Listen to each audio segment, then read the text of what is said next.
Let's talk about a feeling we've all had, that deep, sinking feeling of regret. You know the one, the thought that you've missed your shot, that a door has slammed shut forever, and then it's just, well, too late. But what if that whole idea is based on a complete misunderstanding of how reality even works? It's a really powerful and honestly a paralyzing anxiety, isn't it? This belief that something you did or didn't do in the past has just permanently locked you out of a future you really want. It feels so solid, so real. But in this explainer, we're going to challenge that feeling head on. Okay, so let's just dive right in with a pretty radical thought. What if the very thing holding you back is your belief in time itself? Yeah, the idea that you're on some fixed track, moving from a past that's set in stone to a future you can only hope for? What if that's the biggest illusion of all? So what if we just looked at a totally different way reality might be working? One where time isn't some straight, unbending line, but something way more fluid, something you can actually influence right here in the present moment. So over on the left, you've got the view we're all pretty much taught.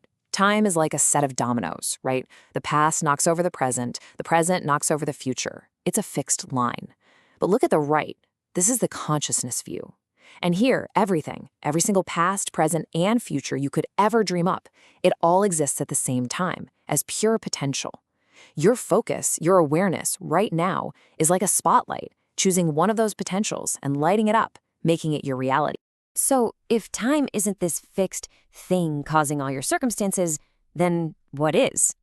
Well, this brings us to one of the most powerful concepts for really getting how your reality is created. It's a principle called you pushed out. To put it really simply, this just means the world you see out there isn't separate from you. It's a projection of you. Think about it like this. The people you run into, the situations that pop up, the conditions you face, none of it's random. It's all just mirroring back the beliefs and feelings you're holding on to deep down. Your world is basically a giant, flawless mirror. So how does this mirror actually work? It's a surprisingly simple two-step process. Step one, it all happens inside your own head. It's what you believe, what you feel, what you assume to be true. And then step two, well, that's the automatic part. Your outer world, your 3D reality, just reflects that inner state right back at you. It doesn't argue, it doesn't filter, it just shows you exactly what you've created on the inside. So what happens when we put these two big ideas together? When we combine this idea of fluid time with the principle of the world being your mirror, well, we end up with a conclusion that is a total game changer. This is the ultimate proof that you are never, ever truly stuck. And this is the most crucial point. Changing your inner state isn't just wishful thinking or some hopeful strategy. According to this way of seeing things, it is a fundamental law. The reflection you see in a mirror doesn't get to have an opinion. It has absolutely no choice but to change the second you change your expression.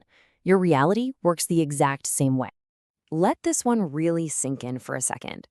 Your external world, what we call reality, is an effect. It's not a cause. It's passive. The real power, the active, creative force, is your consciousness, your imagination, your inner state.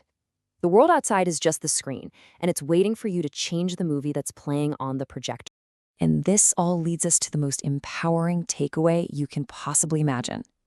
If the past isn't really fixed, and the world is just a reflection of what's going on inside you, then where is your power?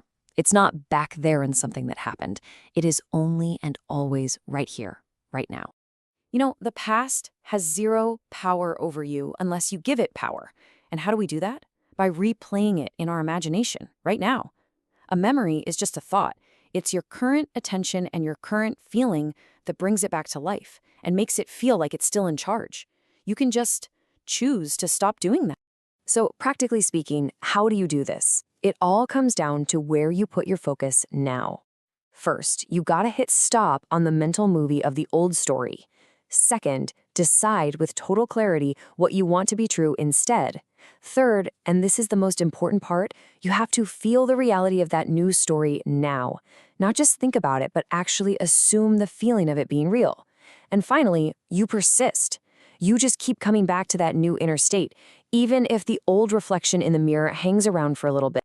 So in the end, this whole explainer really boils down to this one final powerful question. Since time isn't your boss and the world is just your mirror, the past has absolutely no hold over you. Your point of power is always now. So the only real question left is, what reality are you going to choose? Right now.